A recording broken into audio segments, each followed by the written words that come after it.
vision.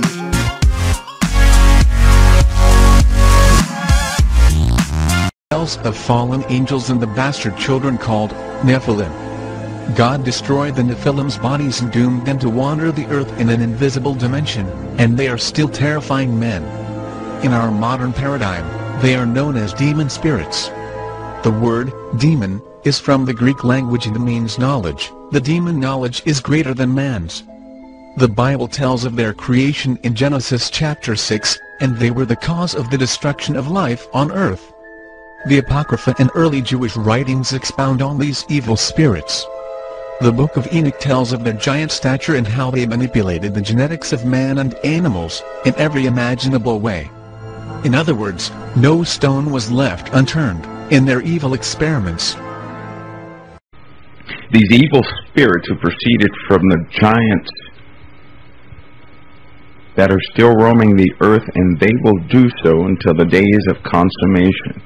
Here's what they do. They attack, they afflict, they oppress, they destroy, they do battle, they work destruction on the earth, they cause offenses. And again, these spirits proceeded from the giants, who came from people and part spirit, and so their number one target are people. Number one target. Folks, some of this can get weird, but it will explain. You guys have knowledge of the great monoliths and so forth in the world. These great structures, the pyramids and everything else. I'm going to bust a few bubbles tonight, because everybody's starting to go down this wrong path concerning all the constructions of old. And it's not right. Actually, it's quite simple. It's not complicated. It's not a miracle. It's something that was done. And you have to know the architecture of the spiritual realm to understand what I'm talking about. That's like portals. People talk about portals all day. The average person will say, well, what's a portal for? Isn't that from the Wizard of Oz or something? Right? But let me explain something to you. These evil spirits don't need a portal. They've been here since the beginning. I'll share something with you. Just to show you what people may not know, but it's knowledge and wisdom that was given out a long time ago that people don't really accept now. Now understand this. God gives His wisdom to anyone who will receive it. The problem is no one wants to receive His wisdom because they already think they have enough. Okay? They already think they have enough. I've heard a great many stories about the children of heaven who are called the Watchers, the first set. God referred to them as the children of heaven. How many knew that? They were the children. They were young. One of the same angels that made a pact on Mount Hermon was also the serpent in the garden. How many know that? How many know that? He was in the Garden of Eden. He is a serpent that did his thing. Semyaza was deceived by Lucifer himself, which, by the way, his kind is of a serpent. Just so you don't think I'm going off the rocker, you're also going to have to know about Michael, Uriel, Raphael, Gabriel, Ramiel, Sarakihal, and Raguel. You have to know about those angels. You're going to have to know who the four angels are that stand before God and what their jobs are. By the way, it's your heritage. You need to know what their jobs are, right? It's your heritage. You do realize they're fellow servants. The angels are. They're your fellow servants. How many know that the angels are your fellow servants? The only thing missing is the true archetypes of who they are. Because mankind once deified them. They once deified them, not understanding their jobs. And then when Jesus Christ came, He placed some of their responsibilities in you through the Holy Spirit. How many know that? How many know that? You know what? You might be really thankful for Jesus Christ after this conversation. Salvation is one thing, but to be able to survive and walk and stand in this world, that's another thing.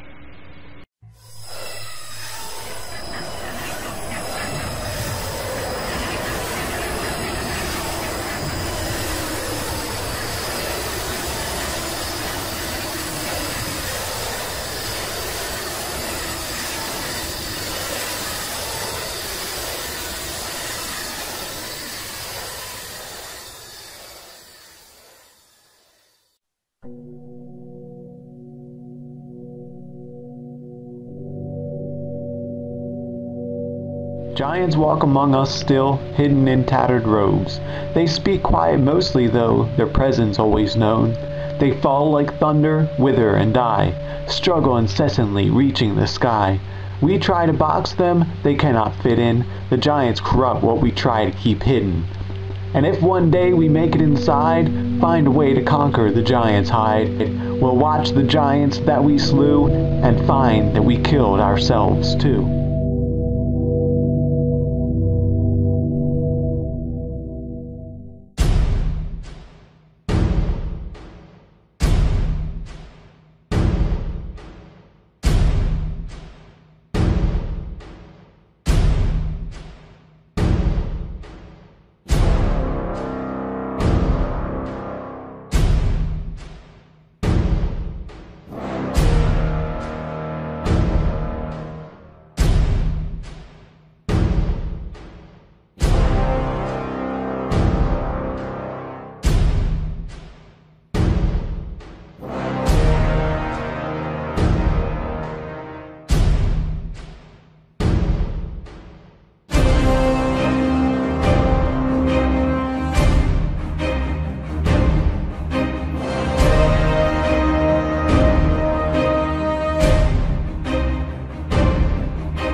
A good distance, 1,000, 2,000 years after the flood, he's writing this.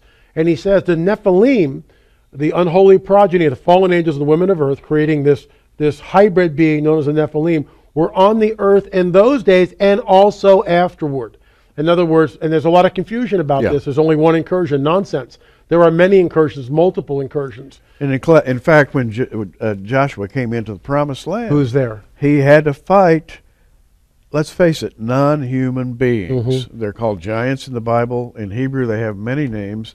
But my point, and here's the point, folks, that I want to make as we begin to talk about Watchers 8, because it opens on a note that you might find unbelievable. And we'll talk about that in just a minute. But I have to say that before the flood, the supernatural descended and touched the natural world. Jude talks about this. Sure. Peter talks about it. Good old Apostle Peter mentions this, the fact that the angels left their first estate. There are a lot of people who argue against this, saying, you know, these were the sons of Seth and so forth. But for the sake of our today's program, what L.A. and I would like to stress is the fact that we are now entering those days once again.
North American accounts of the giant skeletons that were found in the Ohio and Pennsylvania Valley. I'm talking everything from 10 to 12 foot tall guys found in copper armor.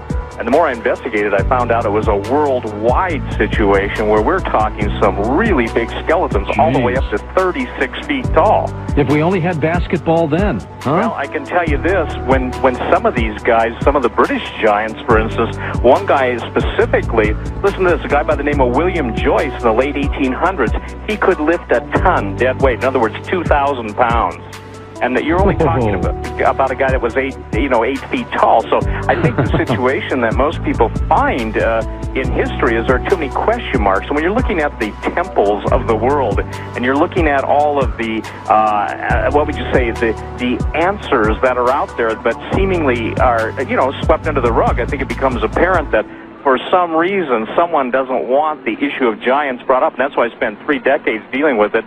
And as you know, the book has got on the front cover a British explorer with 2 12-foot giants from Kashmir standing over him. Now, again, this was in the late 1890s, and as early as 1970, in the jungles of the Amazon, there have been actual reports of people running into very shy natives who are in excess of 9 feet tall. How tall do you think the little guy is in the middle on your cover of your book, Genesis 6? According to they claim he's right at 6 feet. When I got that from a group of people in London that have the only photos of these guys around. Also in the book, I have a picture of a 12'2" Irish mummy, and it's fascinating because later in the show we can get into the mummy issue. But the point that's fascinating is if you take guys that are all the way up to 36 feet tall, 20 feet tall. The Emperor of China had 2 15-foot guards.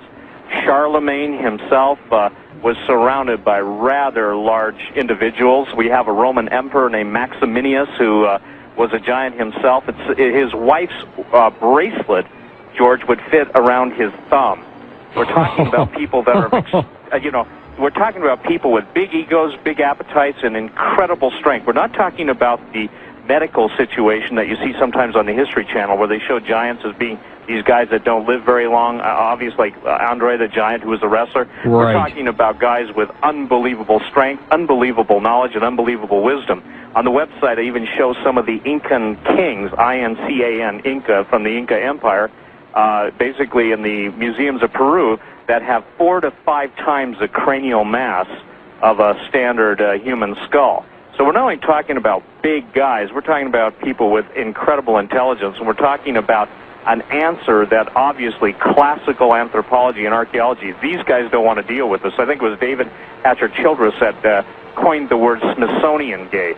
In other words, a cover-up of history that's rather pronounced. And when you begin to dig, as I began digging over 30 years ago, you can find out that the reports of newspapers in America, of newspapers around the world. Interestingly enough, after I did the last show with Art, somebody went on the website and they sent me from Eastern Europe, they've already sponsored I guess you'd say an undertaking to go into some of the caves where they found a whole, basically, cavern of giant skeletons.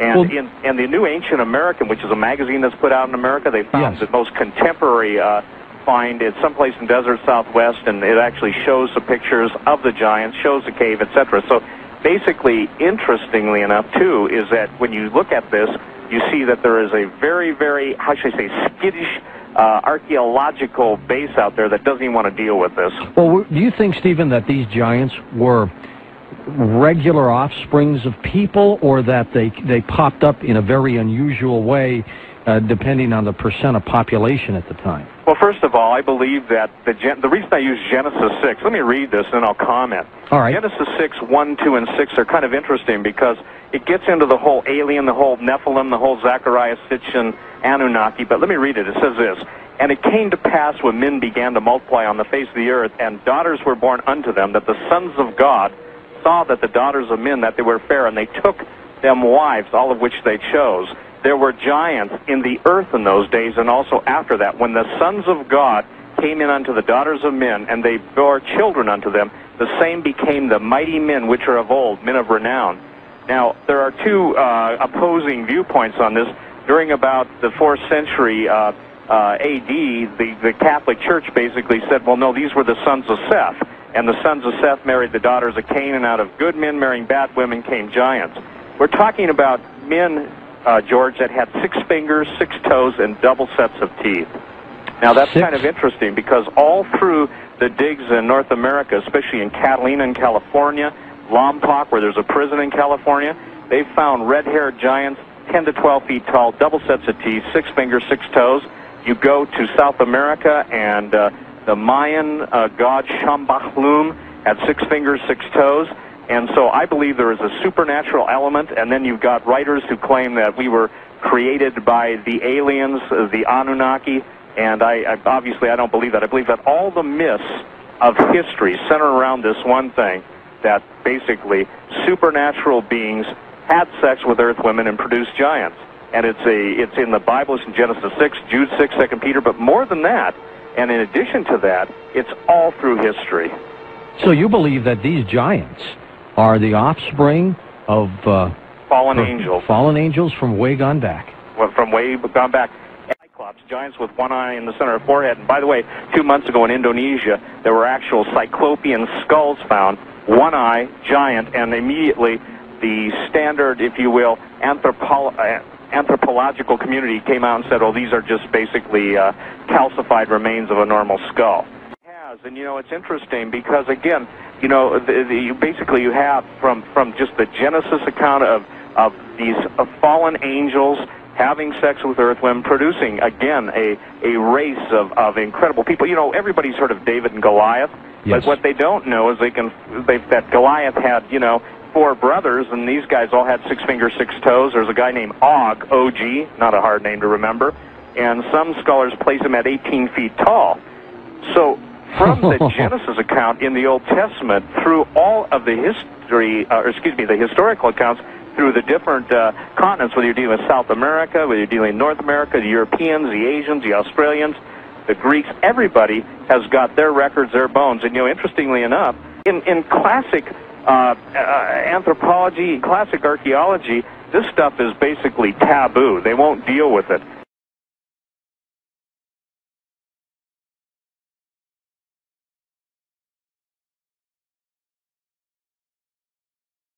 That extinct species of giant, whose bones fill the mounds of America, have gazed on Niagara as ours do now. And that quote is amazing for a number of reasons. First of all, that Abraham Lincoln said it. Number 2, that it shows how widespread the knowledge of the giants in the 19th century were. We were an agrarian society. People were plowing fields all over America and turning up giant bones everywhere. The other interesting point is that an ancient town of giants was found on the Canadian-U.S. border near Niagara Falls with several hundred giants, houses with chimneys. They even found a blacksmith shop with 2 tons of charcoal and evidence of gold and silver work. And then close to there in Cayuga, New York, they found what was called the Cemetery of Giants. That was 200 skeletons, 7 to 9 feet tall. A little farther down the state on the Pennsylvania line, they found 150 skeletons, 7 feet tall. And this continues all the way down the coast of America and all the way across the middle of America and out to Catalina Island in California, which is one of the most astonishing stories you'll ever hear. The Smithsonian, when they started out, they published their first book in 1848 on the ancient monuments of the Mississippi Valley. It was an incredibly open-minded study with beautiful drawings of all of the mound builder finds that they had made in the middle of the country. Now, we're not talking about American Indians here. We're talking about what they refer to as the mound builder culture. And that predates the Indians, and it reached its height probably around 1200 AD. But we're now getting dates all the way back to 10,000 BC. And this mound builder culture is pervasive. The Smithsonian report itself said there was several 100,000 mounds in the United States. Now, in 1879, Major John Wesley Powell, who was a famous Western explorer, made the first head of the Bureau of Ethnology. In 1879, he issued what was called the Powell Doctrine. And the Powell Doctrine forbade any evidence of pre-Columbus contact in the Americas. He said we're dealing with Aboriginal savages who are illiterate. There's no signs of higher intelligence. Basically, it was carte blanche for manifest destiny, and also one of the cornerstones of the Smithsonian was the theory of evolution. And the theory of evolution, in a nutshell, says that we keep getting bigger and smarter over time. And you can't very well have 7 to 12 foot giants everywhere in America and argue that we're getting bigger and smarter. So, nope. That pretty much, and they've never rescinded the Powell Doctrine. So, in case after case after case, these skeletons are being sent to the Smithsonian and just disappearing. In the book 1491, he estimates that Ailes Hedricka, who was the head of the Smithsonian from the turn of the century, and the man that came up with the absurd Bering Land Strait, they all came, down from Asia. Yeah. They estimated in that book that he had secreted over 30,000 skeletons during his tenure and refused to examine them. What happened with them then? Do we know? Well, I think it's kind of like that Raiders of the Lost Ark movie. They put them in boxes and they go off somewhere into the memory hole. There's, a couple of cases where somebody's actually, the Fowler Museum in UCLA purports to have 200 of the skeletons found out in Catalina, but that's a whole other story we can get into. The Smithsonian, on the other hand, is completely not forthcoming at all. Now, who would you say, if we could try to tackle that question a little bit, of who actually discovered America, or has it always been inhabited, do you think? Well, it's very curious. Some of the finds, including the Spirit Cave mummies, which were found out in Nevada, they were discovered in the 1940s by the University of Nevada under several feet of bat guano. And they were incredibly well preserved, red hair, still intact, and covered in an incredibly finely woven fabric made out of tule reed, which is like papyrus. These things were dated at the time to be 1,000 years old and promptly filed away. And several years ago, a University of California researcher heard about them. He got one of them, carbon dated it to 7,500 BC. Huh. We're talking about advanced weaving and mummification in the Americas at 7,500 BC. So at one point, I say, well, maybe we discovered them and they didn't discover us. Exactly, yeah. But the related finds, especially in the Newark earthworks and up in Iowa along the Mississippi River, there's evidence of hieroglyphs, Egyptian writing, Roman coins. There's Hebrew holy stones that they found. The list just goes on and on. Viking, Celtic, Scythian, Asian, Hindu. I think everyone knew we were here, except kids that go to school in America these days. And in Newark, Ohio, where a number of giants have been found, Ohio University has in their collection what they call the Holy Stone, which is a condensed version of the Ten Commandments, and some ritual cleansing bowls, which have been dated to the Second Temple. So it does raise some interesting religious questions as well. I mean, when we think about this, then, if we consider cultural diffusion as opposed to walking over the Bering's land bridge there, we have a potential situation where different peoples for thousands of years have traveled over to America. I mean, there is this with the copper mines, which seems to have pretty established that there might have been trade routes going back to, Absolutely. I don't know, 2,000 years, right? Well, the copper mines in Keweenaw Peninsula in northern Michigan are some of the most interesting, fascinating things I ran across in the book. Right north of the tip of the peninsula is something called Isle Royale, which is an island that's virtually made out of copper. And it's the highest quality, purest copper in the world because of the volcanic upthrust. The copper was all exposed to the air and the sulfur impurities burned off. Now, they've got evidence of mining there that go back 10,000 years. And there was two professors from Michigan that published a book that estimated 1.5 billion tons of copper were taken out of there. The kings and queens, the giants in the mounds that I go through in the book are almost always covered in copper jewelry, copper crowns, copper armor, micas, often in association with that. But that in no way accounts for the extraordinary amount of copper that was taken out of there. And there's indications, there's some rock art I saw that looked like a boat from Crete had been engraved. And there's stories of monolithic docks up there, quays, dams, all kinds of things. So there's, and also I even ran across, they won't test the European copper for the Michigan signature, but its purity is over 99%. Right.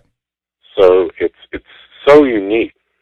And also their copper working techniques were superior to anything we have. They used annealing, which was hot and cold water and cold hammering. And report after report says these axes are as strong as steel. We don't understand how they were made. I mean, basically what we're talking about is not that America was populated exclusively with giants, but that the ruling class was composed of giants. And mound after mound after mound, the central burial is of a giant. Sometimes he's surrounded in a sun circle burial with 10 warriors with their feet pointing at him. I have a great series of reports out of Tennessee and Kentucky that was done by Dr. John Haywood in 1823, where he went over 100 years of the stuff they had been finding there, and they found 9-foot blonde-haired giants in secret caves with roll-away stones, sacred springs, standing burials with monoliths around them. Just extraordinary stuff. Golden Gate Bridge. It's built out of steel, and it expands. And you've got to have expansion joints. So when you're driving on the deck of the bridge, you'll cross over a grate. And that grate is interlocking like the fingers on your hands.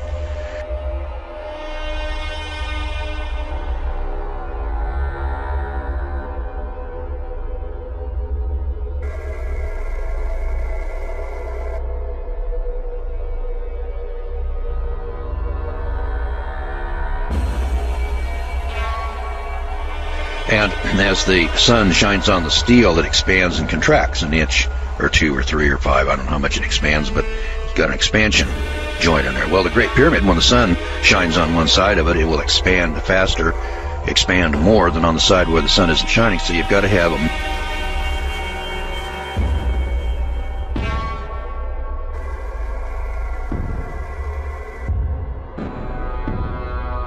Golden Gate Bridge, or the Bay Bridge. And of course the Twin Towers, they didn't last very long. Now, it would say to me,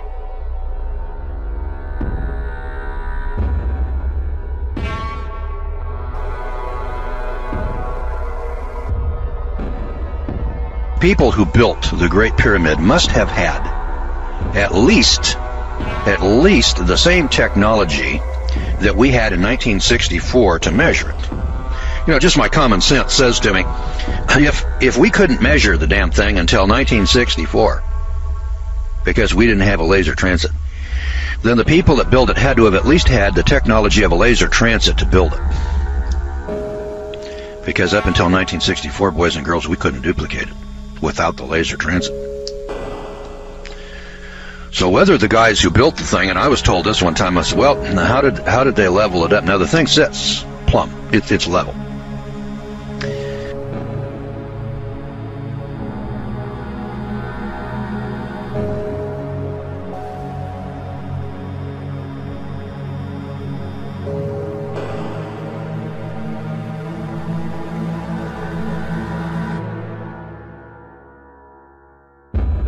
But then when this thing sits on 14 acres and it's plus or minus plumb, and then it's plus or minus a half inch on 4 corners, sitting on 14 acres, which is bigger than the Empire State Building, which is bigger than the Twin Towers, which is more accurate than either. You know, you got to sit there and say, hey, wait a minute. These guys were not savages dragging their knuckles on the back of the ground. These were not Cro-Magnons. We can't duplicate the thing today. That tells me they got to be smarter than we are. Now, if we could duplicate the thing today, we'd have 4 or 5 of them sitting out there. You don't see anybody building those today. Now, there had to be a reason for it. I don't know what the reason was. And that's another thing. People don't spend $32, $64, or $128 billion, building the most massive building that's ever been constructed in the history of mankind without a purpose. We haven't got a clue. Can't figure it out. Nobody's spending $128 billion today to build something over there in Washington, D.C. to commemorate World War II. We don't have the money, number one. Number two, if we had the money, we couldn't duplicate it. Don't know how. We don't know how they did it. Well, the guy that wrote the book Dead Men's Secrets, his name is Jonathan Gray. He hits upon this very subject matter over here. In fact, he hits upon a number of areas of life, like geography, astronomy, cosmology, mathematics, metallurgy, large-scale construction techniques, social organization, engineering, mechanical devices, everyday items, clothing, art, medicine, flight, space travel, ancient science, and civilization. Can you imagine space travel before Christ? Ancient science before Christ, civilization before Christ, flight, medicine, art, and clothing before Christ, equal to or superior to anything that we have today. Now, right away, somebody says, well, if that were true, we would have heard about it from archaeology. You would? You would? Excuse me. In 1940, there was a skeleton up here in the museum in Chicago. I think they call it the Museum of Natural History. It was a 14-foot skeleton. Now, the Bible says there were giants on earth in those days. This is back in Genesis chapter 5, I believe it is, or 6. There were giants on earth in those days. That does not fit with the theory of evolution. It doesn't fit with modern science. Now, go into that museum today, and you're not going to find that 14-foot skeleton that was there in 1940. I don't know what happened to it. I'm just telling you that in 1940 it was there. Today it's gone. It doesn't fit with the theory of evolution, and I first of all want to tell you that that is not science and that is not academic.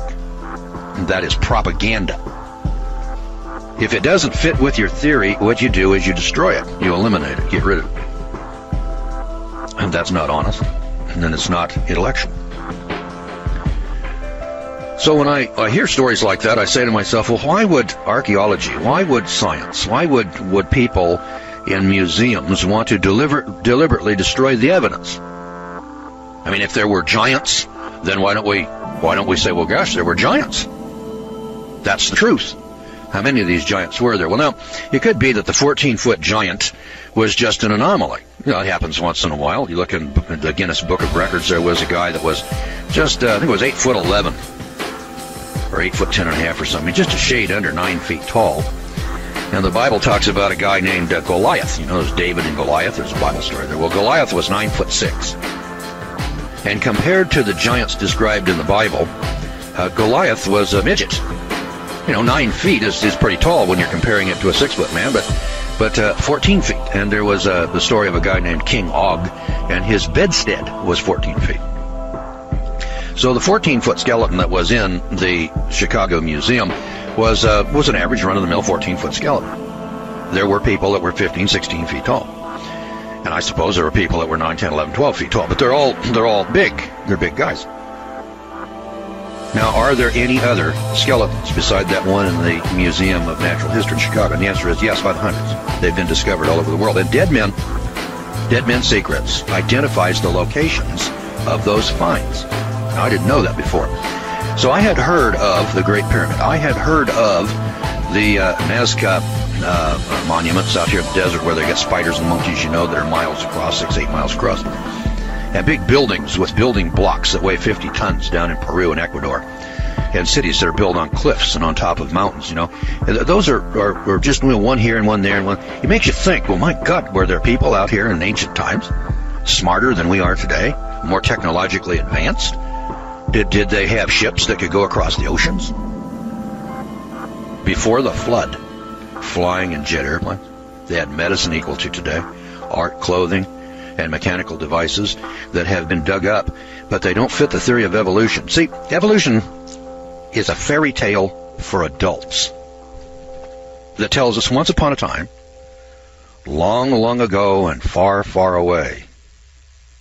And then they proceed to tell us the story about how billions and billions of years ago thus and such occurred.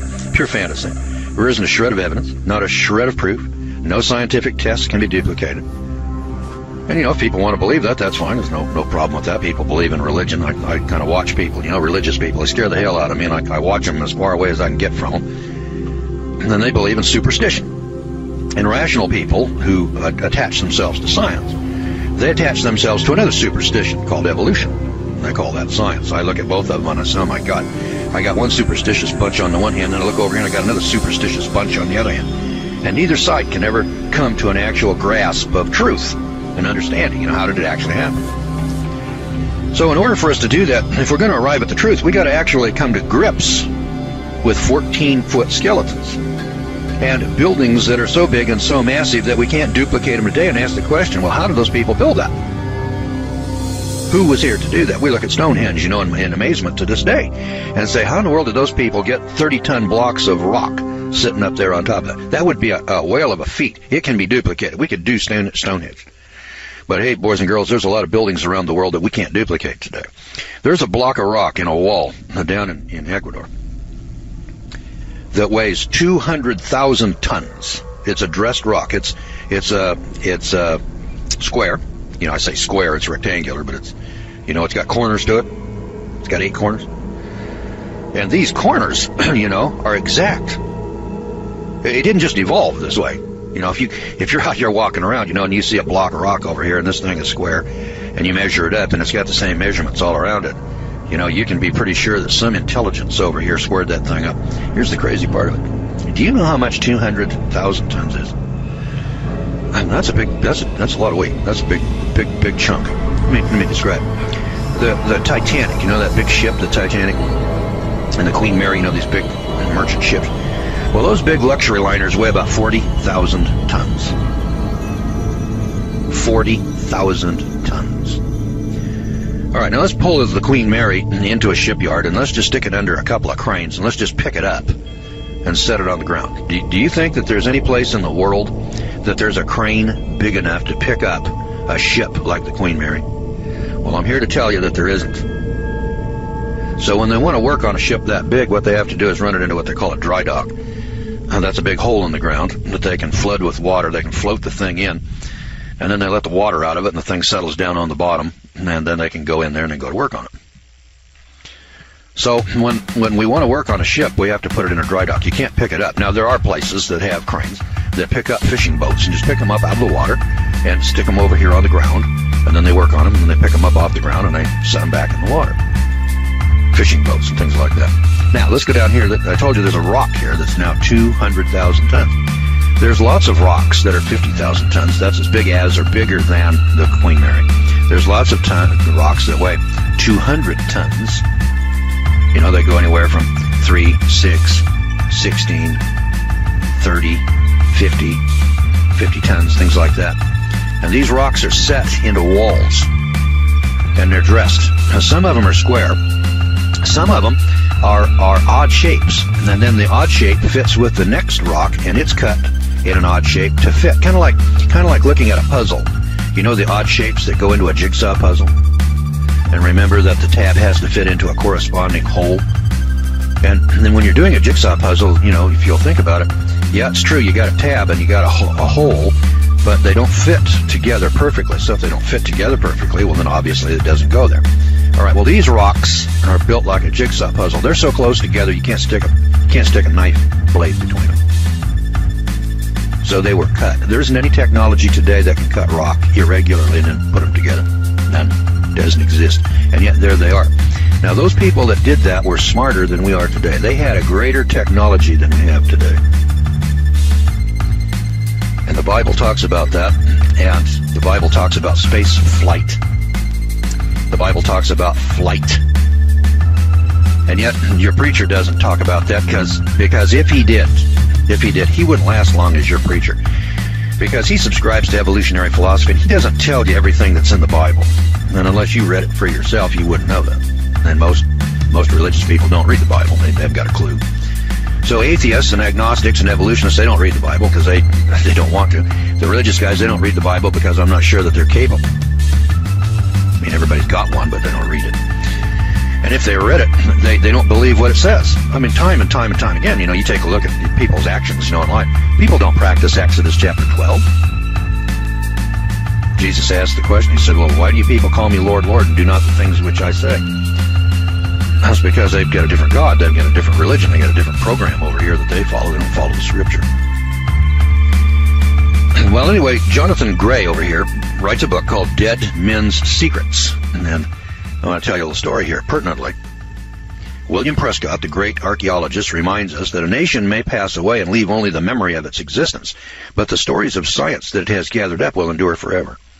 You see, folklore is a fossil of history. It preserves history in the guise of colorful tales. Far from being a collection of fables, it is a recital of actual past events, even though from generation to generation some facts have become distorted or forgotten. Professor I.A. Efremov of the Soviet Union cautions that historians must pay more respect to ancient traditions and folklore, and he accuses Western science of snobbishness in rejecting the tales of the common people. We must face it, legends are usually based on hardcore fact. Take the legend of Troy, for instance. No scholar ever took the Iliad or the Odyssey of Homer as history. But Schliemann, putting faith in it, discovered the mythical city of Troy.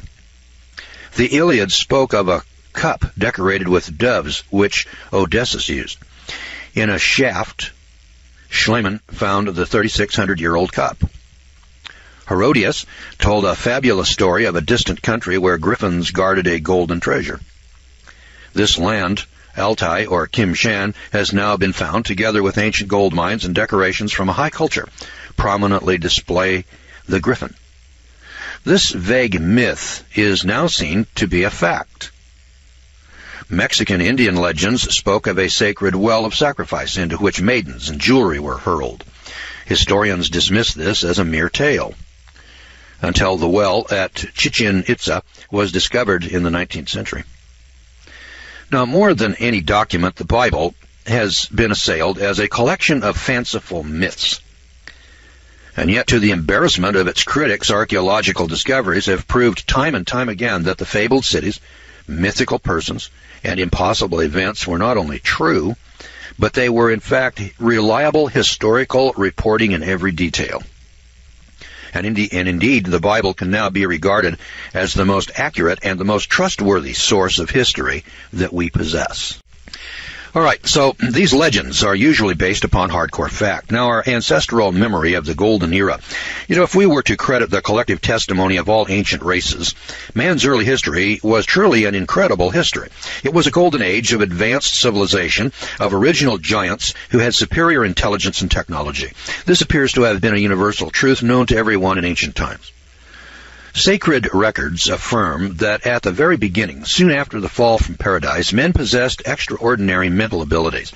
Beginning with the raw earth, they mastered a high level of civilization and technology in just the first 6 generations of their existence. In that short time, they were able to build cities, play complex musical instruments, and smelt metals. Indeed, with their scientific complexities, these earliest men, it seems, were no fools. We might well wonder to what degree they further developed and refined this technology. In the final few centuries before the flood struck, were the miracles of science as common as they are now? A perfectly valid question, I would think. Now imagine, if you can, paved rainbow cities whose houses of crystal reflected every special hue, and we're talking about air travel, computers, and plastics. Now, did you know that when Alexander Graham Bell gave us the telephone, he said that it had been done before? The old devices have been reinvented, he observed. Yes, you read it right. That's exactly what Bell said. He said, in fact, the question was pressed further by the eminent British scientist Frederick Soddy. He's a winner of the Nobel Prize in Physics, and he wondered whether the ancients might not only have attained our present knowledge, but a power hitherto unmastered by us at this time. Now, there are physical remains also. So, in our quest here for the truth concerning ancient civilizations, we've got to have some physical evidence.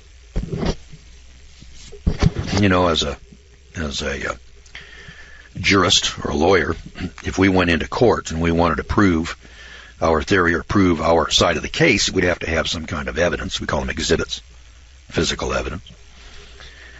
Now, where did Bell and Soddy get their information? Well, quite possibly from some rusty old records. Nevertheless, our quest is not based on ancient texts and reports, but on accepted scientific discoveries. There are recently discovered artifacts that cannot be dismissed, namely objects of metal sitting in museums today that are unquestionably made in the ancient world that would have required very advanced technology to produce, a technology not to be repeated until our day today. The weight of evidence grows daily, evidence that all of the major secrets of modern technology were known and then forgotten long ago. Evidence that early man did create a society that surpassed ours in all aspects of development. The entire world is really a dead man's tomb. It's a treasure hunter's paradise. As we prize or we open the coffin, suspense builds. And slowly, we are lifting the lid on a lost technology which almost smacks of science fiction. We come face to face with such absurdities as brain transplants, colonies on Mars, and invisible men. And then we wonder, what's next? Well, admittedly, such concepts almost strain credibility. And we're tempted to ask, could the ancients have really advanced so far? It may help to consider our own age. As recently as 100 years ago, were not most of today's inventions totally unknown, even unbelievable? Since then, the spawning has been very sudden and very rapid. And what's more, the present age of basic discoveries is hardly at its end. It is forecast that just 15 years in the future, the accumulated knowledge that we have today will double in just 15 years. Now, can you grasp what that means? How then can one possibly conceive of the state of knowledge attained by the antediluvians before the deluge struck? Let me ask you this question. Think about this for a second. In the Bible, it tells us that they were artificers in brass and iron in Genesis chapter 4. An artificer in brass and iron.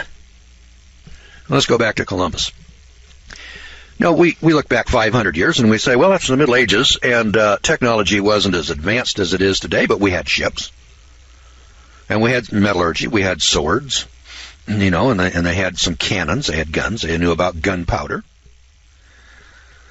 Well, in Columbus's day, in 1500, they were still casting cannon in sand. A turret lathe had not been invented yet.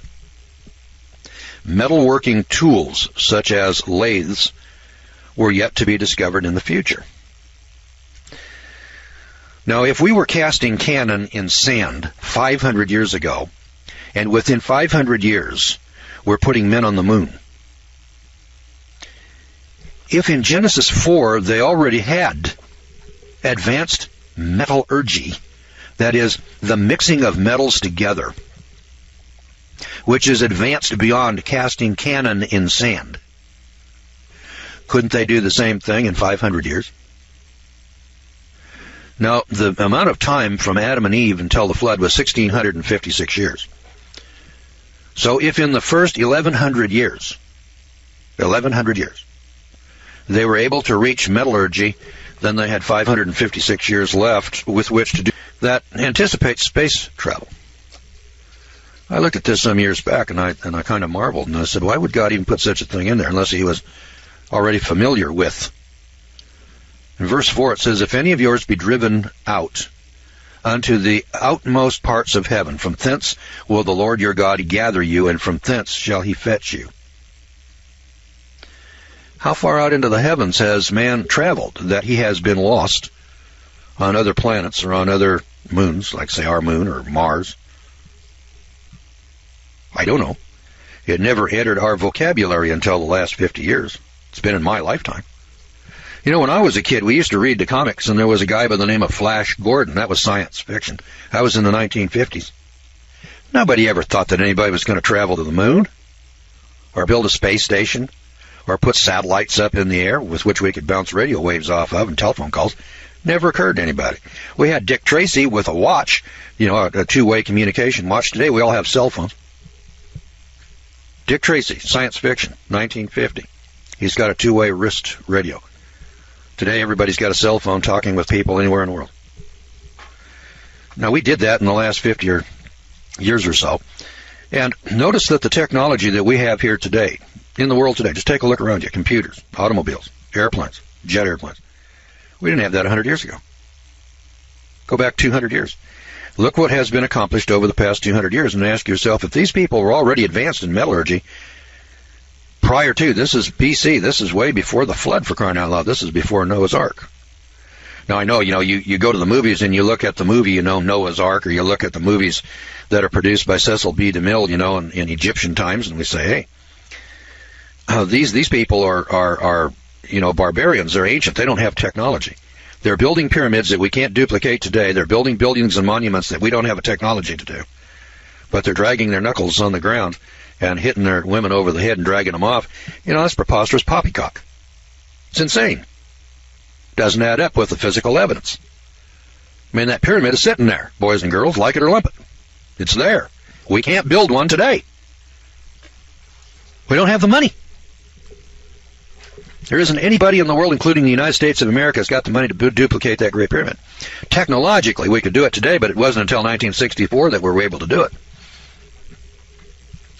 Now, those people back in those days, they built that thing. And here's the Bible talking about space travel here in Deuteronomy 30, verse 4.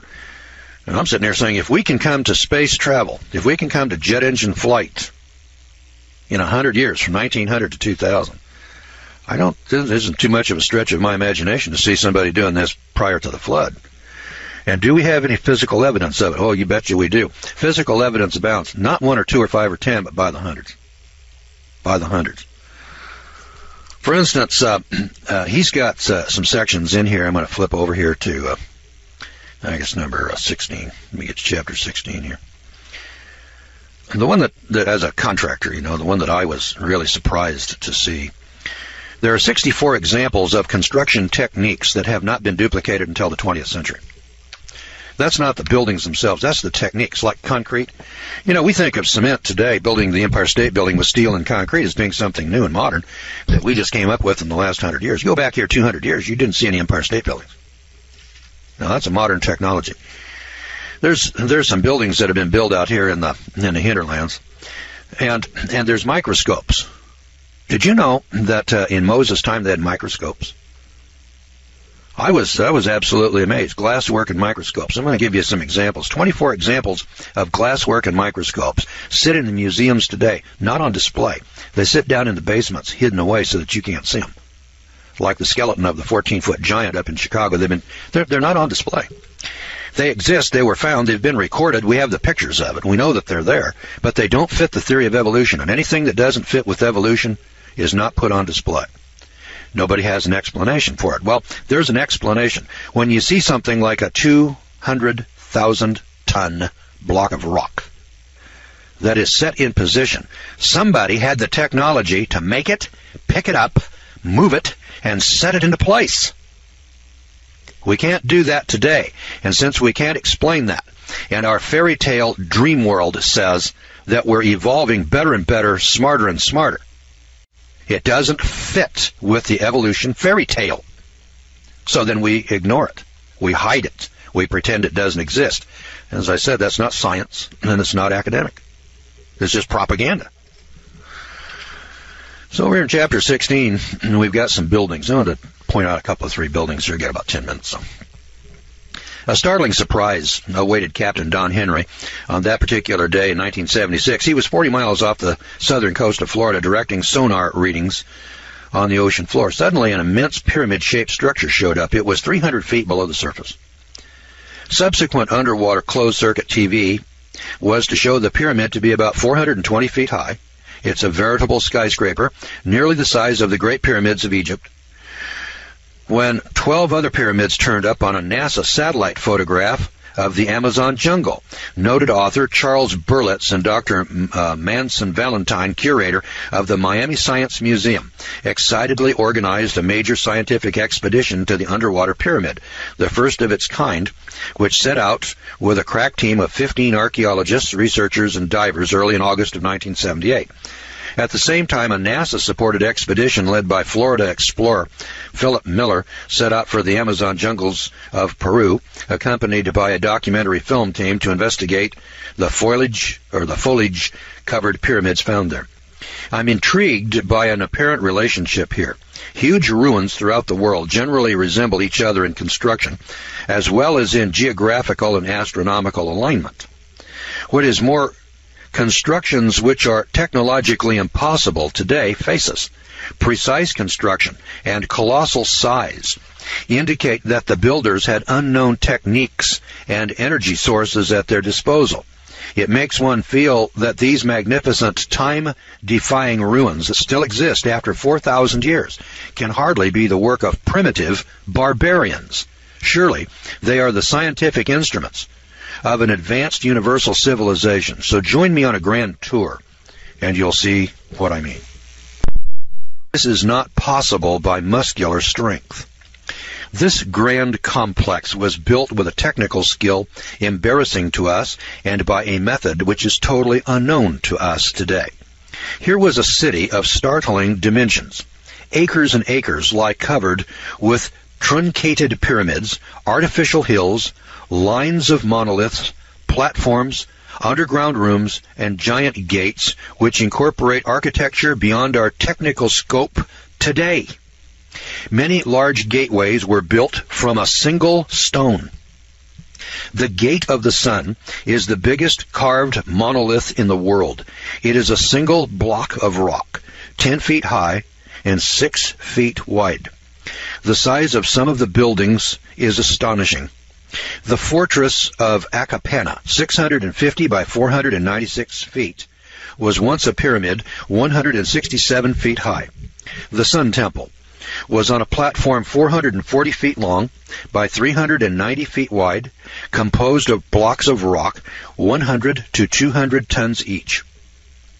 Walls of the temple complex itself had blocks of 60 tons each. Steps of the stone stairway were 50 tons apiece. Here were terraced temples like those of faraway Babylon and Nineveh. The walls of the palace were 220 feet long by 180 feet wide. Its throne room was 160 feet long by 130 feet wide. The steps from the palace entrance were washed by the lake now receding and 15 miles away.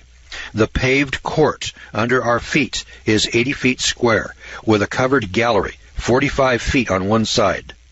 Court and hall are one single block of dressed stone. One single block. Building blocks. One is 36 feet long, 7 feet wide, fitted without lime or mortar and without any joint showing. Nearly every stone is micro-accurately cut and polished, nicked, mortised, and occasionally even beveled.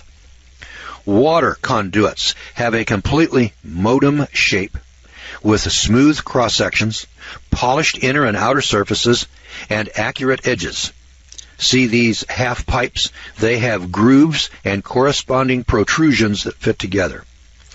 Plundered Spanish invaders stole the interlocking copper or silver keys which secured the stonework from earthquake damage until they had survived for thousands of years. Subsequent earthquakes leveled the structures. As late as the 19th century, there were imposing colonnades to admire, of which sadly there is now no trace. Many of the great buildings were dynamited, and then untold treasures disappeared. One 24-foot statue remains. But the records are there. You see, when the Spanish got there, they made records of it. And then they tore them down, blew them up to salvage the gold, silver, and the metals, shipped them off to Spain. Here's the point. Here are buildings at 12,000 feet in Bolivia that we could not build today, let alone at 12,000 feet. And we're being told, in our movies and in our books, that these great monuments were built by slave labor, and they were built by hand, without wheels, without pulleys, just by pure muscle. That's preposterous poppycock. You talk about fantasy world. Hey, you talk about fairy tales. That's a fairy tale. But it's better than that. All right, we are reviewing the book called Dead Men's Secrets. So last time I gave you an introduction, and I said, hey, listen, there's some big monuments around the world. In fact, in this chapter 16, there are 57 of these examples of architectural marvels and wonders that are built around the world that we can't build today. You know, it's one thing to say, well, yeah, we could duplicate that today. But when you've got monuments out here, as I pointed out last time, you got a block of rock that weighs 200,000, not 200 tons, 200,000 tons, which is 5 Queen Marys. Somebody quarried that block of rock and then moved it and set it in place. There isn't anybody in the world today that can do that. The entire Russian apparatus, the American, the Russians, the French, the British, the Europeans, the Chinese, all combined, can't pick it up and move it. Now, somebody did that past tense. Now, how'd they do that? We don't know. We ain't got a clue. And there's 57 of those stories here in the book. It's called Dead Men's Secrets. You can probably get a copy of it down at Barnes & Noble. It's fairly new. It's 2004. The author's name is Jonathan Gray. And it's put out by an outfit called, kind of an odd publisher here. I've never heard this name before. They call themselves Teach Services Incorporated. Published by Teach Services Incorporated. They got a webpage. It's www.teachservices.com. And it's TEACHS is in capitals. And ERVICES.com is in lowercase. It's the way they've got it here in the book. I'm very impressed by the book. I have heard about these stories. I have heard about batteries in the Museum of Baghdad. And I've heard of airplanes out of Ecuador, model airplanes, you know, little models of airplanes that were jets. You know, and today we would look at that and say, my God, that's a jet airplane. And made out of silver, you know, little ornaments and things like that. And you hear about these little stories, the 14-foot skeleton I told you about last time that was in the museum up in Chicago, disappeared. And this author points out that the Smithsonian is sitting on warehouses full of this stuff, and they won't put it out. They haven't destroyed it. In some cases they have. It's been destroyed, but much of it is in the warehouses, and they're not putting it out on display. It doesn't fit evolution, and if it doesn't fit evolution, then we don't put it out. And so this guy wrote a book. See how many pages are in here. It's a pretty thick book. It's 300 pages. Come on, page numbers. Show me your stuff here. Oh, my God. Tell me there's no page numbers. Here we are, 350. Yeah, it's 350 pages or more. 350 pages, and it talks about geography, astronomy, cosmology, mathematics, metallurgy, large-scale construction, construction techniques, social organization, engineering, mechanical devices, everyday items, clothing, art, medicine, flight, space travel, ancient science and civilization, all of it documented, all of it with physical evidence that we have uncovered over the last 200, 300, 400 years. And it's sitting around in warehouses, being carefully hidden, being carefully concealed, but it's all well documented. And he's done a very professional job, footnoted it, showed you the sources. I got to tell you this story. Now, last program, I told you about a 12,000-foot elevation here in the Andes Mountains, where they got this fantastic city over here with the ruins and so on, well documented by the Spanish when they got in there. They blew it up, destroyed most of it. Some of it, I mean, the site's still there. Most of the rocks are still there. They got pictures in the book here of the rocks. The tragedy of it was the destruction that was wrought by the Spanish. They just came in there and just tore it all to hell. Not exactly clear why they tore it all up. They didn't all have gold and silver in it, but much of it did, and they robbed it and stole from it. Did you know that there are pyramids in the world that are bigger than the Great Pyramid of Cheops? Now, if you're like me, you heard that the Great Pyramid of Egypt is the biggest pyramid in the world. Down in Mexico City, 40 miles out of town, there's a couple of pyramids called the Pyramid of the Sun and the Pyramid of the Moon. I saw those as a kid. I was about 20 years old or so. I went down there and I looked at those pyramids, and my God, these two pyramids look just like the pyramids over in Egypt. How could these people over here in the New World be building pyramids that look just like the pyramids in Egypt unless they had had some kind of communication? I mean, I can see people building a pyramid, on both sides of the oceans, but you got to have, if they look alike, They got to look different, you know, if they never had any communication. If they look exactly alike, well, then obviously one saw the other and copied it. I don't know who copied what from who, but I'm pointing out that these pyramids are all over the world. It isn't just here in the New World or in the Maya lands or the Aztecs and so on, but hell, these pyramids are in China. They're in Australia. They're in the United States of America. Did you know we got 9 pyramids over here in the United States of America, sitting over in Illinois? I never read about those pyramids here in the United States when I went to school. I never heard a word about them. And one day my wife said, my wife is from Illinois, and she said, have you ever heard of the pyramids in Illinois? I looked at her like, pyramids? She says, yeah, they're about the same size as the Great Pyramid of Cheops in Egypt, and there's 9 of them in Illinois. And I looked at her like, lady, you got to be out of your mind. There's no pyramids in America. If there were, I would have heard about it when I went to school. And she said, well, turn left here, and let's go take a look at one. So we drove out into the countryside, and here's this great big mountain. There are parks. You know, the state of Illinois has a park there. I climbed to the top of one of them. The top of the pyramid, the top of this pyramid in Illinois is 1/2 acre in size. That's the top. The top is 1/2 acre. It's bigger than your house. It's bigger than your lot for most of you people out there. I was looking on the computer last night, and we were taking a look at houses in the Los Angeles area, and there's lots, 7,000-foot lot, 8,000-foot lot, 6,000-foot lot. I mean, you people live on pieces of ground that aren't as big as the top of this pyramid. I'm not talking the bottom of the pyramid. I mean the top of it. And then yet sits on acres and acres of land, and it's 400 feet tall, and it's built out of dirt, and somebody packed all that dirt up there. I'm telling you, boys and girls, that if you had to go out here and build that pyramid today, if you called the Caterpillar Tractor Company, you'd have to have a major contracting outfit like Guy F. Atkinson to come out there and build something like that. You know, we look at it and we say, oh, well, just a bunch of Indians with a bunch of baskets carrying dirt stacked it up there. There's no Indian tribes around here ever claimed that they built that thing. It was there when they arrived. That's what they're telling them. Well, anyway, here, listen to this.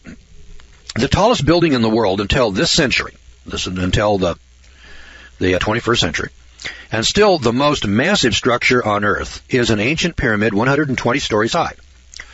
120 stories. All right, now the Great Pyramid is 450 feet high. That's 450 times 10 is 4,500 feet. Is that right? No. That's I think the Great Pyramid of Cheops, if I remember, is 450 feet divided by 10. Yeah. That's 45 stories. Now remember, the Twin Towers in New York, the Twin Towers, they're 110 stories tall. Remember that? I think they were 1,100 feet, as I recall, because there's 10 feet to a story, known round numbers. So you got 110 times 10. Yeah, they're 1,100 feet tall. All right. This pyramid is sitting in China today. Today, in China. You know, where they find all these great things every once in a while. Well, it stands on a long, desolate, flat stretch of land 40 miles west of the ancient capital, Xianfu, on an old dirt road, caravan trail, and crosses from Peking, or Beijing they call it today, to the Mediterranean.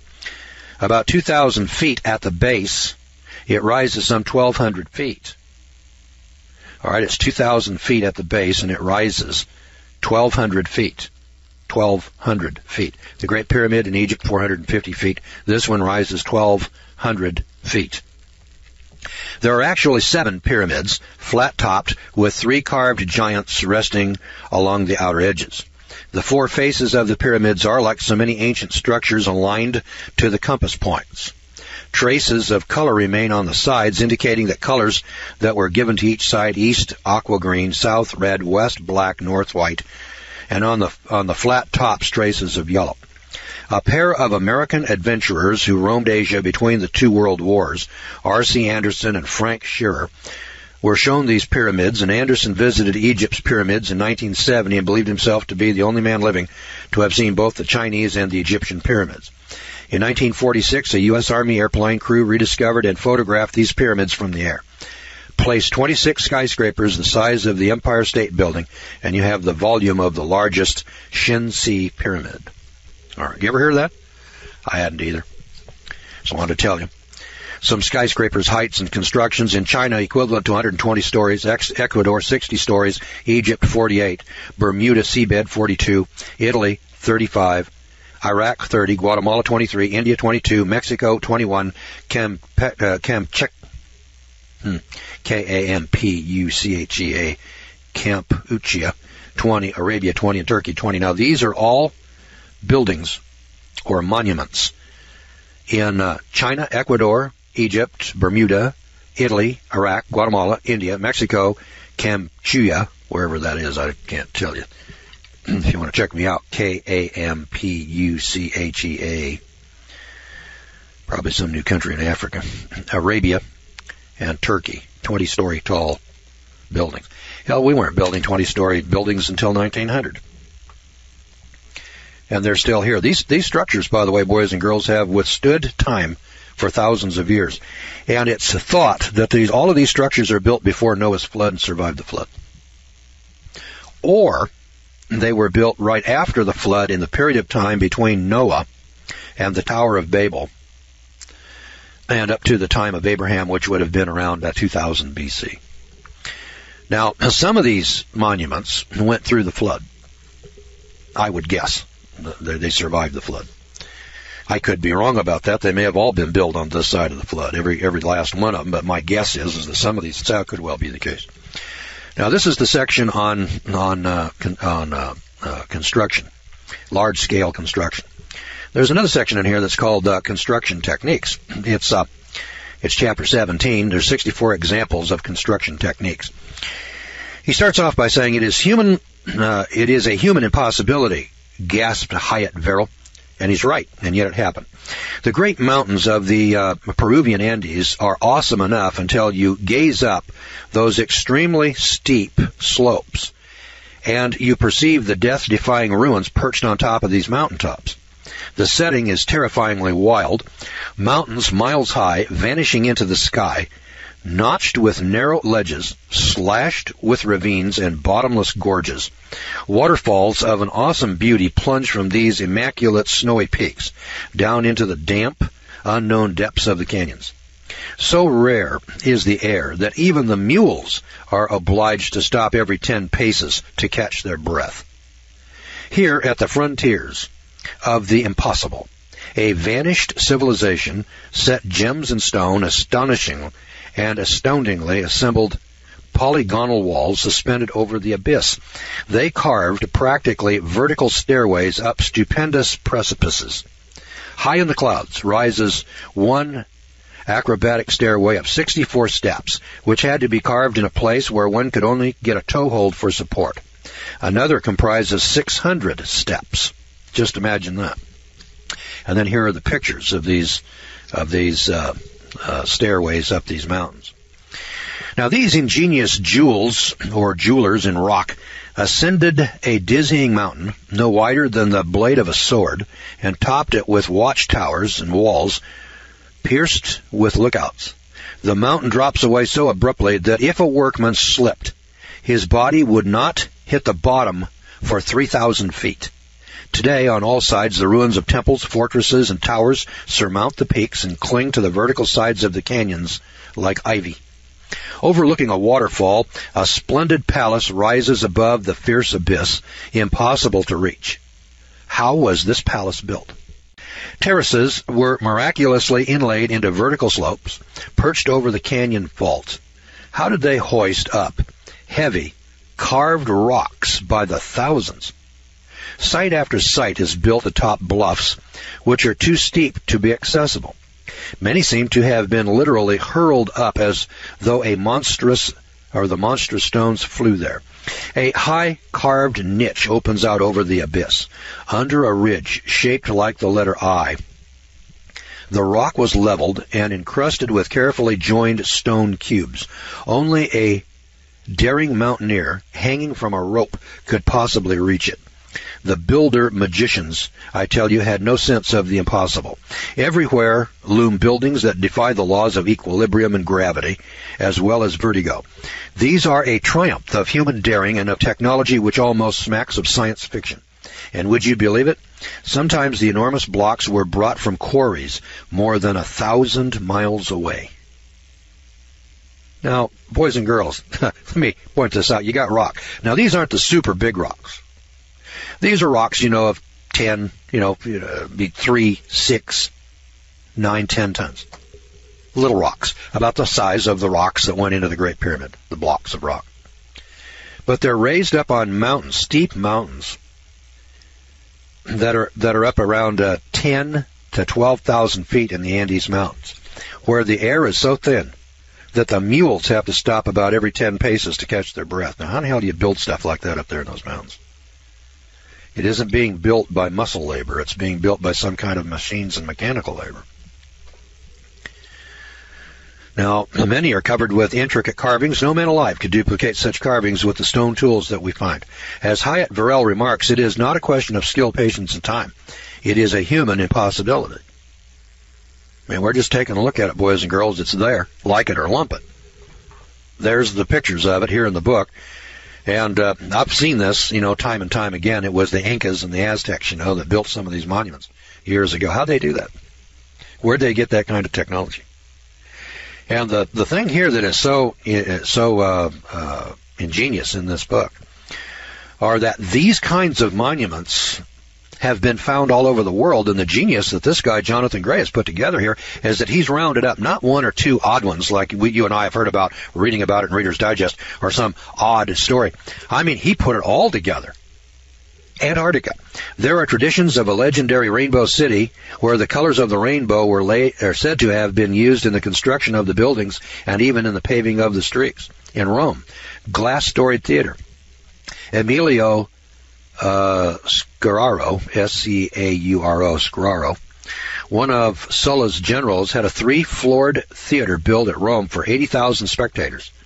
The first floor of marble, the second floor of glass, the third of gilded wood. Boys and girls, 80,000 spectators. The big stadiums of baseball and football today hold 50. The big stadiums.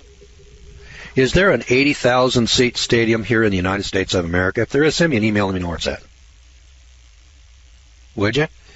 I don't think there are any 80,000-seat stadiums anywhere in the world today. I haven't heard of any. This guy in Rome built an 80,000-seat stadium.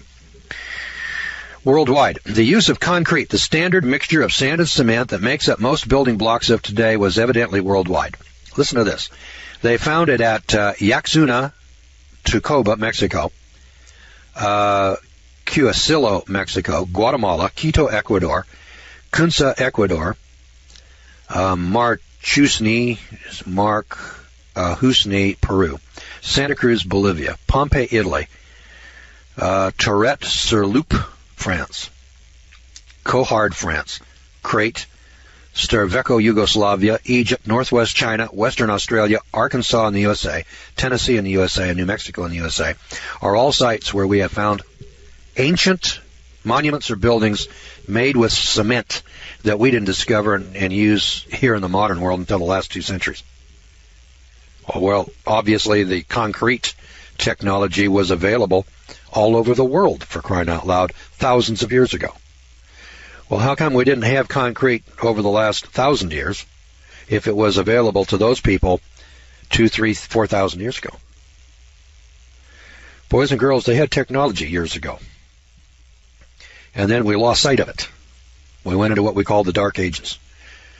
And then Julius Caesar went into Alexandria and destroyed 1 million volumes in the Alexandria Library. And the Romans, have been called the great builders, the great civilization. The Romans were the great destroyers. The Romans destroyed more than they ever built.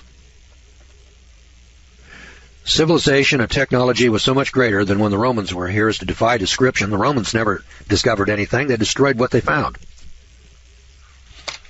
And that's one more example. Let's take a look at another one. The seabed off Bimini, but now raised into a jetty material at Fort Lauderdale, Florida. Perfectly drilled 5-pointed star holes with sharply defined tips cut right through 12-foot-long blocks of granite. Other huge 1/2 to 6-inch diameter round holes perfectly drilled through 12-foot thick blocks of rock. Granite, one of the most abrasive stones, wears expensive diamond drill bits down to nothing very quickly. Okay, kids. And they took it off the seabed off Bimini. It's now sitting in the jetty material at Fort Lauderdale, Florida. Perfectly drilled, 5-pointed star holes with sharply defined tips, cut right through 12-foot long blocks of granite. Another huge 1/2 to 6-inch diameter round holes, perfectly drilled through 12-foot thick blocks. Hey kids, we ain't had that technology over the past 100 years. Where'd those people get it thousands of years ago? 200 years, 500 years, 1,000, 2,000 years ago. Where'd it come from? Did it come from savages evolving from monkeys, dragging their hands or knuckles on the ground? Come on, kids, let's grow up and get real. You know, the people over in Borneo who are still living back in the Stone Age are not doing that kind of technology. And you're sitting there saying, well, you know, we men, we're getting smarter and smarter as time goes along. Hell, we can't do that today. Over in Turkey, the boring of holes finer than the thinnest needle in a block of hard stone. Turkey. Over in Turkey. They got holes bored through stone which is finer than the thinnest needle. We can't do that today. Boring into granite rock with drills that turned 500 times faster than modern power drills today. 500 times faster.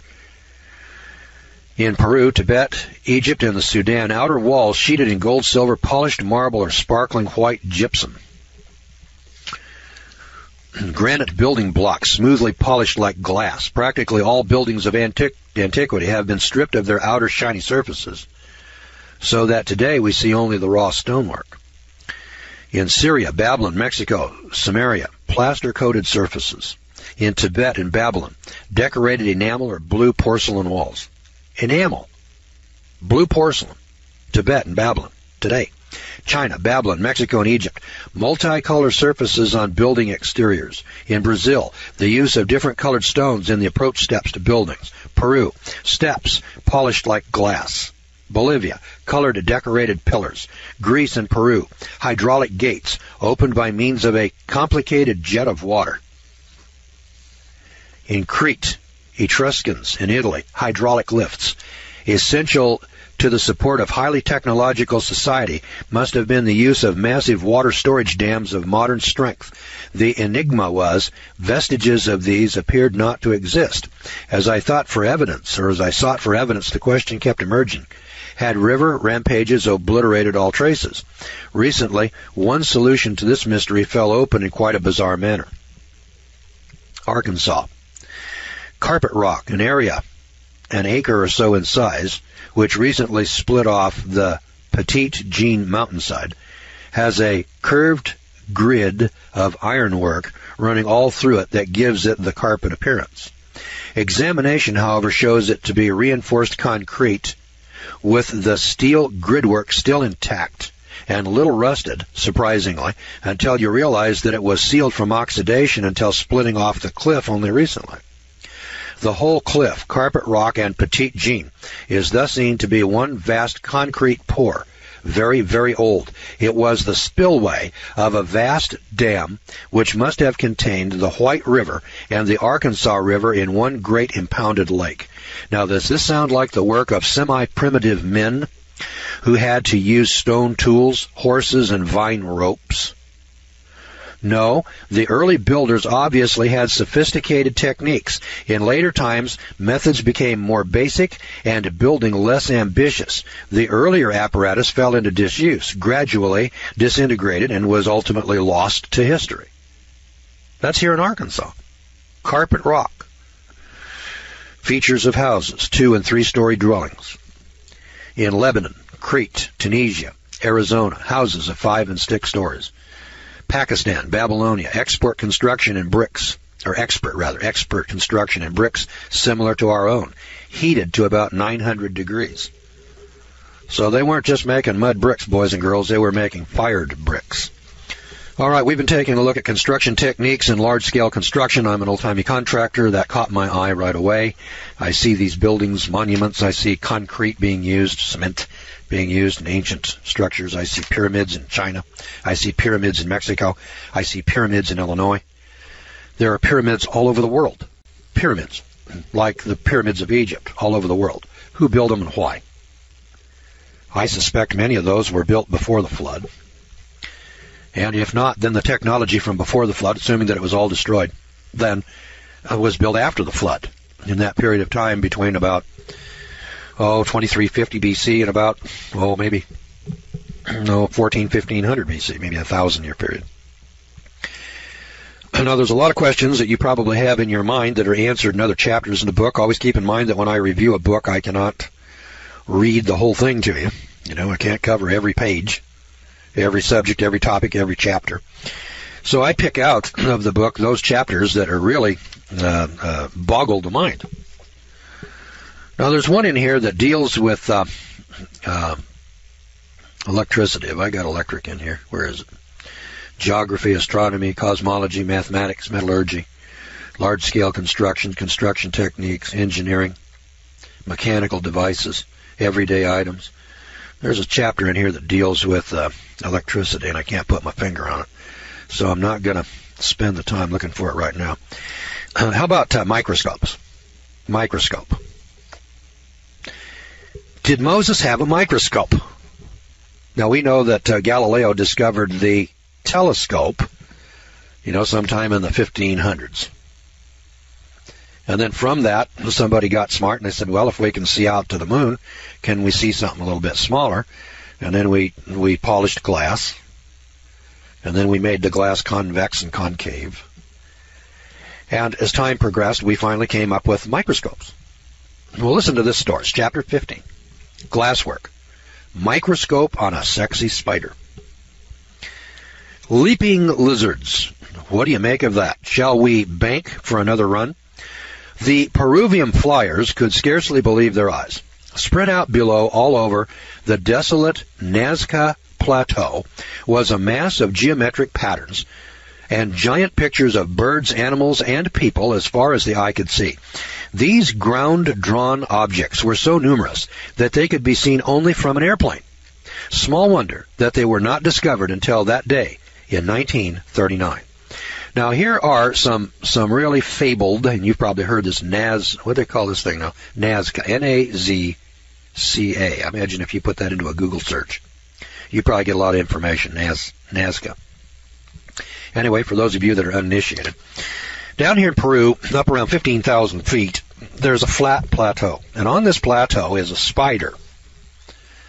This spider is 6 miles across. It's built about 18 inches high out of just little rocks. Somebody went out here, and they just picked up little rocks, and they built a stone wall 18 inches high. And they built it in the outline of a spider.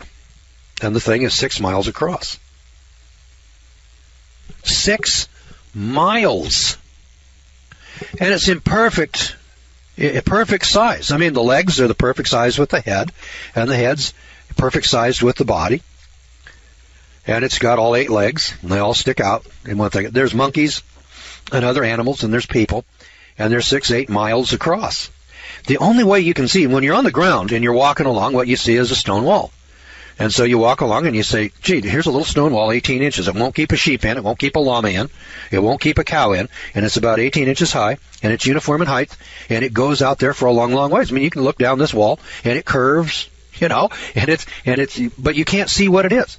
You could not tell that was a spider by looking at this walking on the ground. But in 1939, some guy's flying over it with an airplane taking pictures, and he says, oh, my God, there's a great big spider down there, and it's 6 miles across. Well, then they went down there, and they started measuring this thing. Who built that? And who built the monkey? And who built the people, the outlines of these people in these 18-inch stone walls? That's who built it. And then the question is, why? Why would anybody do such a thing? Because you couldn't appreciate it. You couldn't even know it was there unless you were in an airplane flying over it. You have to be in an airplane. You got to be up in the air over the top of it to see what the hell it is. That's how big it is. Now, that tells you pretty plainly that whoever built that thing built that to be looked at, and the people that are going to look at it are going to look at it from an airplane or from up in the air. Could be a gas balloon. But then if that's the case, then gas balloons were invented before 1700. First one I heard of was a hot air balloon flown in France about, 1705 or something like that. But it gets better than that. Not only do we need an airplane to see this, fashioned by an unknown pre-Inca culture, and covering an area of 30 square miles, they're still unexplained. So here's 30 square miles of plateau with a number of these monuments, these monkeys, spiders, and people laid out on the ground in 18-inch high little rock walls. We have no idea, working from the ground, anybody could execute such figures in perfect proportion. They can be observed successfully only from 1,000 feet in the air. One of the drawings depicts a spider. It has one leg deliberately lengthened and extended, and at the tip of the leg there is a small cleared area. Now, there's only one spider known who uses the tip of its third leg in this precise manner shown in the drawing in this 6-mile-long rock wall spider. It's called the Riccinuli. It's spelled R-I-C-I-N-U-L-E-I. Riccinuli. That's the way I'm pronouncing it. It inhabits caves deep in the Amazon jungle. This spider is recognized by scientists for its unique method of copulation, for which it uses that extended leg in the described manner that's in this spider at Nazca Plateau in Peru. It is an extremely rare species of spider. Now, for the incredible part. This spider's mode of reproduction can be only observed by the aid of a microscope. Boys and girls, let's stop and think about this for a minute. Up here on top of this plateau is this huge spider, 6 miles across. You can't even see that this is a spider unless you're up in an airplane at least 1,000 feet in the air. So you can look down on it and see 6 miles across. This spider is in perfect proportion. It's built out of rock. It's not big rocks now, just little ordinary rocks. You can just pick them up and stack them in a rock wall. And the spider now, from the tip of one side of it to the tip of the other side, is 6 miles across. And then from the other side to the other side, it's about 4 miles across. It's wider than it is, it's longer than it is wide. So it's 4 by 6 miles. You got to be in an airplane to see it. The third leg is extended in a way that only this rare spider extends its leg.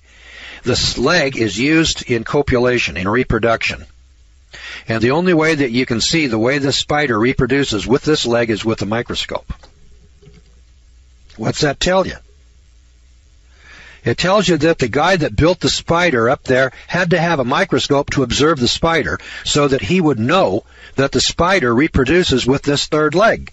Then when it's reproduced, it's done by a spider being built in stone walls in perfect proportions, 4 by 6 miles. Now, boys and girls, that's quite a story. So the question is, how were these artists able to find and then observe their tiny model unless we concede that they inherited a knowledge of science equaling our own, including the use of the ground optical lens in a microscope? Turning therefore to glass work, we find ourselves treated to more surprises from the ancient world. And yet nothing is incredible any longer. The word impossible should have become literally impossible for us. China, before 2500 BC, Assyria, 2700 BC, and Medzamer, Armenia, 2500 BC, the making of glass was well known. In Haifa, Israel, a glass block weighing 88 tons.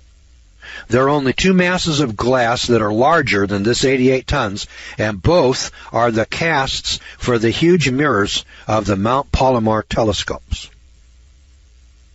Got this? Ancient times, 88-ton piece of glass. It's sitting in Haifa, Israel. Now, we're told, of course, that ancient man was backward. I hope my curiosity will be pardoned. I have a question. How did those early races develop the enormous amount of heat necessary to melt the ingredients into this enormous mass of glass? Well, obviously, this block is inexplicable, except with reference to a super technology. Now, I want to point out that when you got a piece of glass 88 tons in size, boys and girls, those Mount Palomar telescopes, that telescope, that 200-incher up there, it's bigger. It weighs more than that 88 tons. Now go back, do a Google search on Mount Palomar. They built the thing back in the 1930s. And when you read the story of how that Palomar telescope was built, it'll just boggle your mind. And here is a story back in ancient times. They got a block of rock that they call glass. It's 88 tons in size. Huh? Boy, you got to have real technology. That Palomar telescope was designed and built by the Corning Glass Works in New York. They were the only people in the world that could cast a piece of glass that big, and that was back in the 1930s. Then the thing had to be shipped on railroad cars, special railroad cars out to California. Then they had to move it from the railroad cars in Los Angeles up to the top of this mountain. I mean, it's a story that just boggles your mind. It was a hell of a feat back in the 1930s. And here we got the same thing going on thousands of years ago. But they didn't have railroads, and they didn't have trucks, they didn't have gas engines, they didn't have furnaces. Way back there, they were dragging their knuckles on the ground, hitting their old lady over the head and dragging her off by the hair. That's what we're told in school. Come on. What we're dealing with here in modern times is a fairy tale, like the Land of Oz for adults. Evolution is a fairy tale for adults, and they tell us long, long ago and far, far away. What a bunch of horse pucky. Now, the book again is called Dead Men's Secrets. The author is Jonathan Gray. I'm not sure you'll find this book in a used bookstore. It's pretty new. It's published in 2004. I think if you went to Barnes & Noble, they'd probably get you a copy of it. Dead Men's Secrets. I don't know where this came from. I've got books stacked up here in my office that are here for review. I probably have 30 stacked up here now. I picked this book up the other day. I couldn't set it down. I never saw anything like it. Now, I've heard these stories. I've heard of that Nazca Plateau. I probably read about it in Discover Magazine or maybe Reader's Digest, or something like that. And then, you read these odd stories, and then you say, God, that's really amazing. And then, you don't hear any more about it. Over a course of a lifetime, you probably can think of 10 or 15 of those. This guy, Gray, has them in here by the hundreds. There's one section in here that has 103 examples. On construction, there's chapter 15 and 16. One of them's 57. And the other one is something else. I've forgotten exactly. Yeah, here it is. There's 57 examples of skyscraper height, huge constructions, and etc. And then there's 64 examples of construction techniques that are modern. Techniques like concrete that I told you about. Now, I can't sit here and read them all to you because I want to cover a broader spectrum than that. But listen, there's 18 areas of life and technology. Like sailing around the world. Columbus discovered America back in 1492, and we say, hey, he was the first guy to get over here. I've mentioned this in the past. That's poppycock. Poppycock. When Columbus got here, there were people here, for crying out loud. To say Columbus discovered America is nonsense. When he got here, the continent was people. There were people everywhere. So obviously those people got over here somehow. So the archaeologists come along and say, well, yeah, they did, see, but there was this land bridge between Siberia and Alaska. And they came across that land bridge.